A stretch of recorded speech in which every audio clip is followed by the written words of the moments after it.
네 번째 발표는 명호고등학교 이창현 선생님께서 블렌디드 진선미 프로그램 협업 운영 체계 구축이라는 주제로 성과 발표를 해 주시겠습니다. 교재 31페이지를 참고하시면 되겠습니다.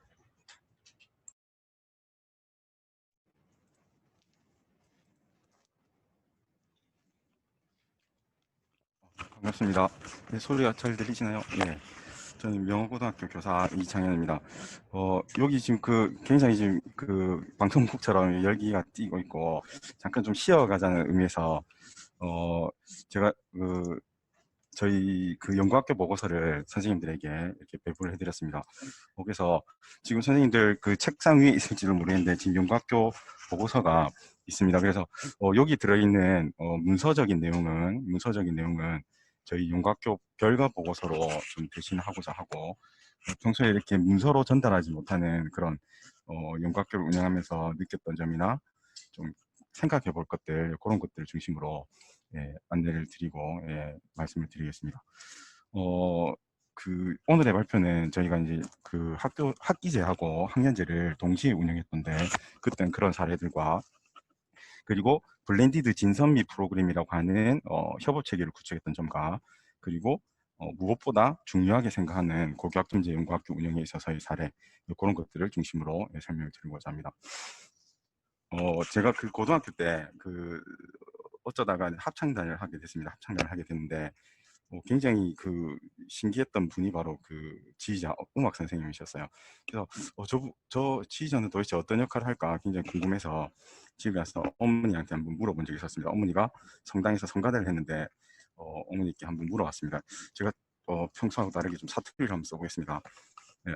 엄마 도대체 지휘자는 어떤 거야? 이렇게 얘기를 했죠. 어떤 거야? 라고 하니 지휘자가 없으면 노래가 안 된다, 그렇게 하는 거예요. 그래서 제가 나는 지휘자 없어도 잘 되던데 하니까 엄마가 지휘자 없으면 노래가 엉망이야, 이렇게 얘기하는 거예요. 그래서 한창 궁금증을 가지고 있었습니다. 근데 올해 초에 약간 음악 연주에 좀 관심을 가지던 시기가 있었는데, 지휘자의 역할이 어떤지 한번 비교하는 동영상을 본 적이 있습니다. 한번 잠깐 보시겠습니다.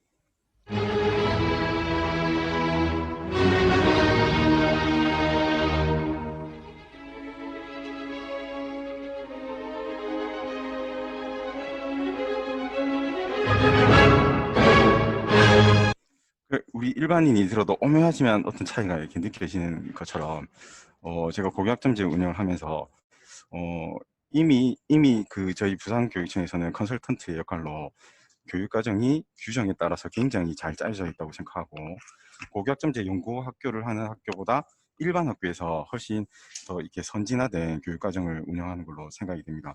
그래서 이렇게 잘 짜여진 교육과정이라는 악보를 학교에서 담당하시는 교육과정 선생님과 그리고 관리자 선생님들이 어떻게 해석하고 운영하느냐에 따라서 굉장히 달라질 수 있다, 이런 생각을 하게 됐습니다.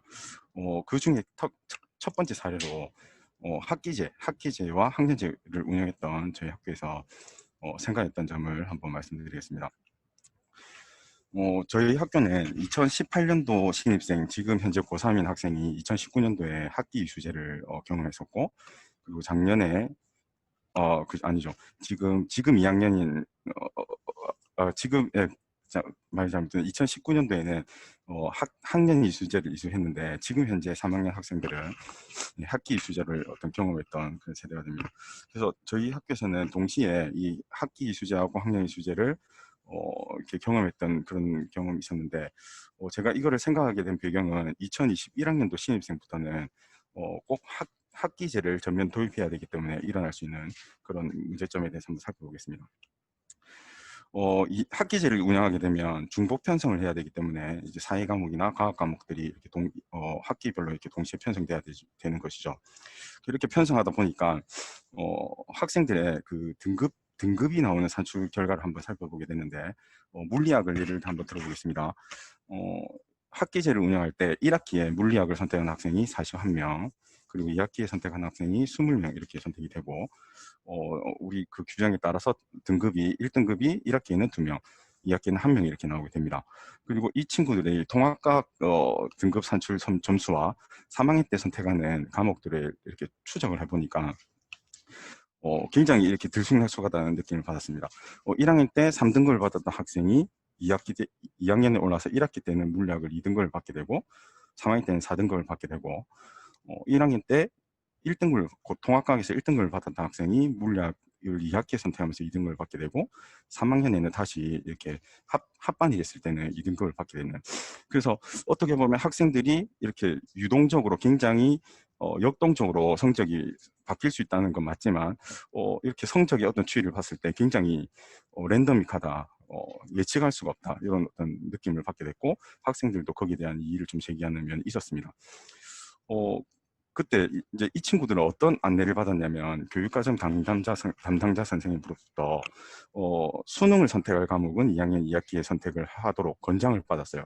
강요를 한 건 아니고 권장을 했다.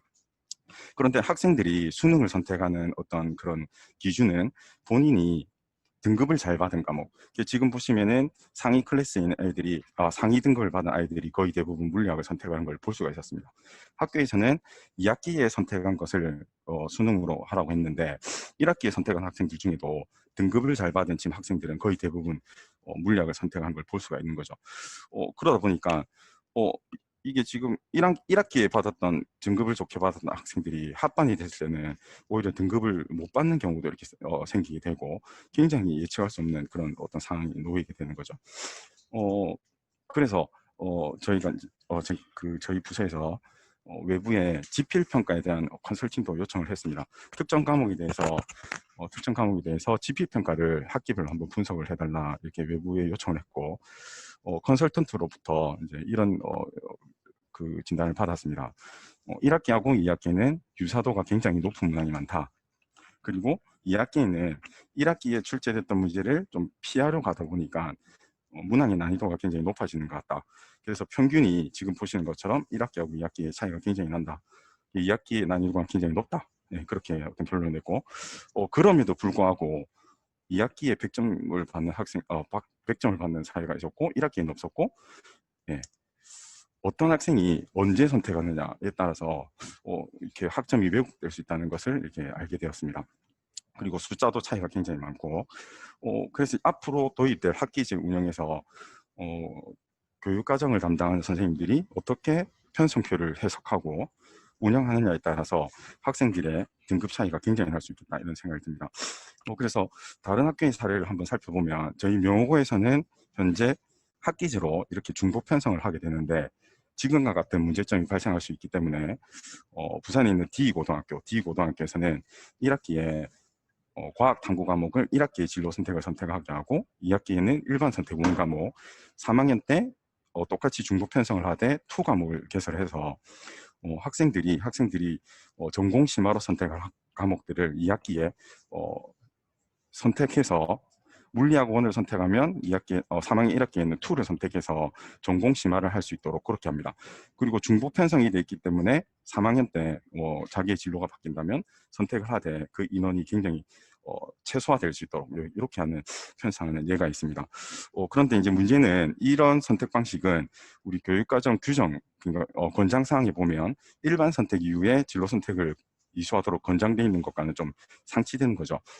그래서 지금은 우리가 연구학교인 단계고 선도학교인 단계이기 때문에 이런 부분들을 학교에서 운영하실 때 면밀히 한번 살펴보시고 건의할 사항이면 건의하고 그리고 문제점이 있으면 문제점을 지적하고 그런 것들을 모아서 학생들이 좀 이렇게 선의의 피해를 받지 않도록 이렇게 준비하는 것도 좀 필요할 것 같다 이런 생각이 듭니다.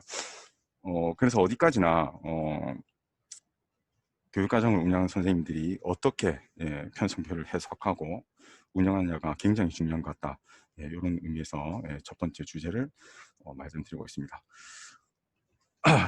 코로나 합리화라는 용어가 요즘에 유행하고 있습니다. 이 코로나 합리화는 코로나 때문에 못했어. 예를 들어서 왜 이거 사업을 진행하지 않았어요라고 물어보면 올해는 코로나19 때문에 못했어요라고 하는 게 이제 코로나 합리화라는 말인데 최근에는 이제 이 코로나 합리화를 지향하고 좀 적극적으로 행정을 추진하라.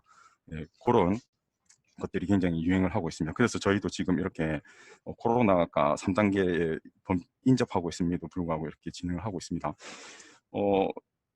저희 그 진로 설계부터 과목 선택의 절차는 다음과 같습니다. 그런데 이제 연구학교 첫 해에는 이런 과정들에 대한 그 가이드가 마련되지 않았고 좀 살펴보기 힘들어서 굉장히 저 혼자 이렇게 곳곳에 뛰어다녔던 기억이 납니다. 그래서 어쨌든 저찌됐든 이걸 해결했는데 굉장히 이게 좀 힘든 것을 이제 굉장히 알게 돼서 저희 학교 이제 기획선님께서 이것이 바로 직업 학업 설계 협업 모델이라고 해서 하나를 이렇게 딱 이렇게 마련해 주셨습니다. 그래서 아직까지 완벽하게 많은 선생님들이 협업을 하고 있지는 못합니다만 그래도 지금 창체 수업을 중심으로 해서 여러 명의 선생님들이 작년보다는 훨씬 더 많이 참여하셔서 오프라인과 온라인에서 저희 그 학업 설계 모델을 이렇게 구현을 해보고 있습니다. 그래서 이 모델은 현재 아직까지는 완성되지는 못했지만 좀 운영을 하면서 다듬어서 모든 선생님들이 진로 과목 설계에 참여할 수 있도록 그렇게 진행을 하려고 합니다. 간단하게 설명드리면 온라인으로는 검사를 실시하고 그리고 오프라인으로 왔을 때는 학생들이 자기에 대한 글을 적고 그리고 자기의 적성에 대한 어떤 꿈을 자기의 적성에 대한 연구에 대한 꿈을 이렇게 발표하는 그런 과정으로 이루어져 있습니다. 그래서 온 오프라인이 병행되는 그런 체제로 저희가 운영을 하고 있고 자세히 한번 살펴보면 자기 직업 적성에 대한 검사를 하고 그리고 자기가 관심을 가지는 직업과 그리고 어떤 과목으로 내가 연계하고 있는지를 학생들이 찾아가고 있다 이렇게 말씀드릴 수 있습니다. 그래서 그 발표 장면도 있는데 간단히 이렇게 학생들이 실제로 발표를 하면서 자기 꿈을 찾아가고 있고 이러한 과정들은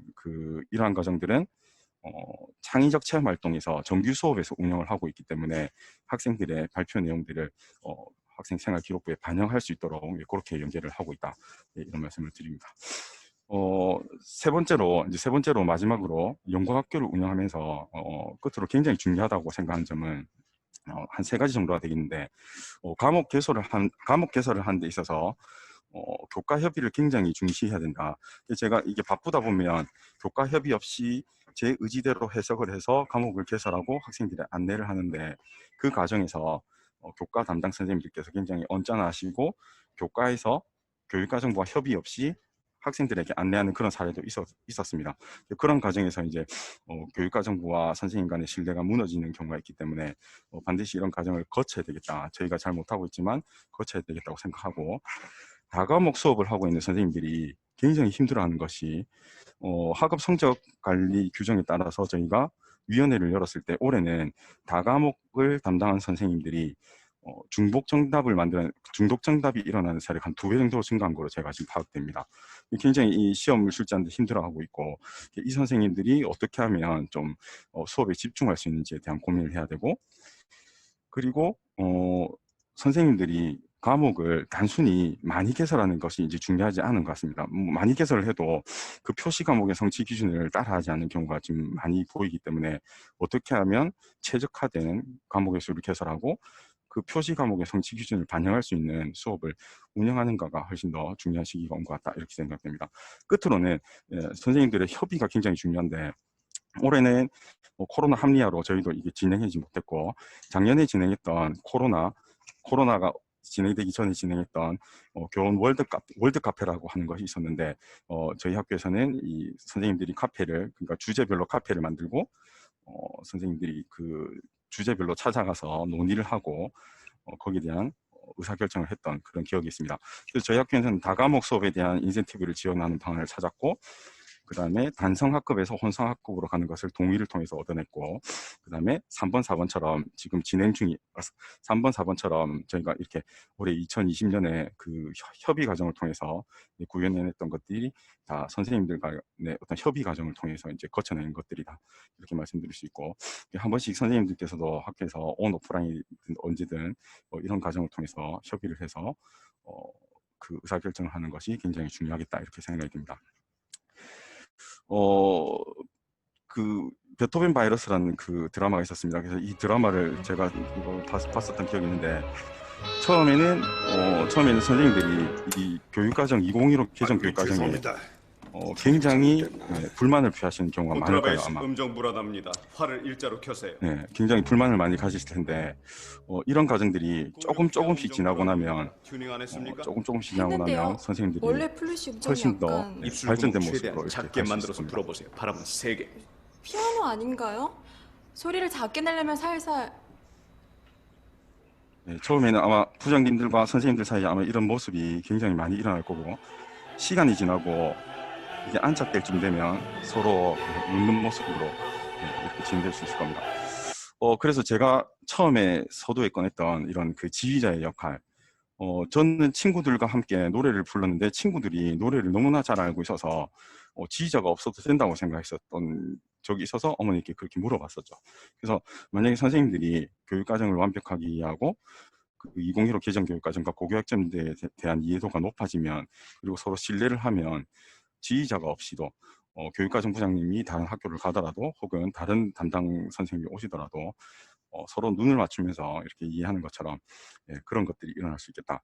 그래서 궁극적인 목표는 이런 행정적인 것보다 선생님들 간에 신뢰를 회복하는 것이 더 중요한 것 같다. 이런 생각을 하면서 발표를 마치도록 하겠습니다. 이상입니다.